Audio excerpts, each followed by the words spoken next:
Coach ಆಗಿ ಗೌತಮ್ ಗಂಭೀರ್ ಆಯ್ಕೆಯಾಗಿದ್ದಾರೆ. ಇದರ ಬೆನ್ನಲ್ಲೇ ಟೀಂ ಇಂಡಿಯಾದ ಹೊಸ ಕೋಚ್ಗೆ ಸಿಗುವ ವೇತನ ಎಷ್ಟು ಎಂಬ ಚರ್ಚೆಗಳು ಶುರುವಾಗಿವೆ.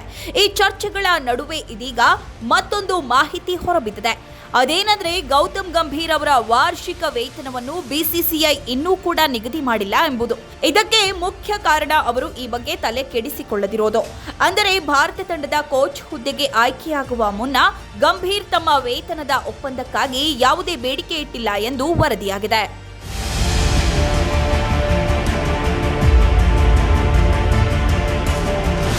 ಸಂಬಳ ಮತ್ತು ಇತರ ವಿಷಯಗಳ ಬಗ್ಗೆ ಅವರು ಚರ್ಚೆ ನಡೆಸಿಲ್ಲ. ಅಲ್ಲದೆ ಯಾವುದೇ ಡಿಮ್ಯಾಂಡ್ ಅನ್ನು ಸಹ ಮುಂದಿಟ್ಟಿಲ್ಲ.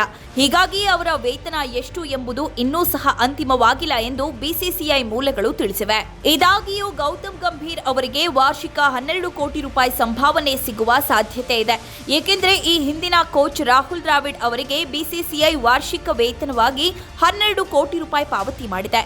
ಇದಕ್ಕೆ ಸಮಾನವಾಗಿ ಗೌತಮ್ ಗಂಭೀರ್ಗೂ ವೇತನ ಸಿಗಲಿದೆ ಎಂದು ತಿಳಿದು ಬಂದಿದೆ.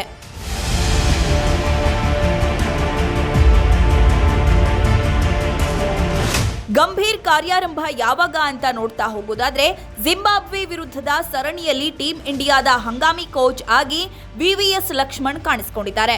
ಈ ಸರಣಿಯ ಬಳಿಕ ಭಾರತ ತಂಡವು ಶ್ರೀಲಂಕಾ ಪ್ರವಾಸ ಕೈಗೊಳ್ಳಲಿದೆ. ಅಂದ್ರೆ ಶ್ರೀಲಂಕಾ ಸರಣಿಯೊಂದಿಗೆ Gautam Gambhir team India coach ಆಗಿ ಹೊಸ ಇನ್ನಿಂಗ್ಸ್ ಆರಂಭಿಸಲಿದ್ದಾರೆ.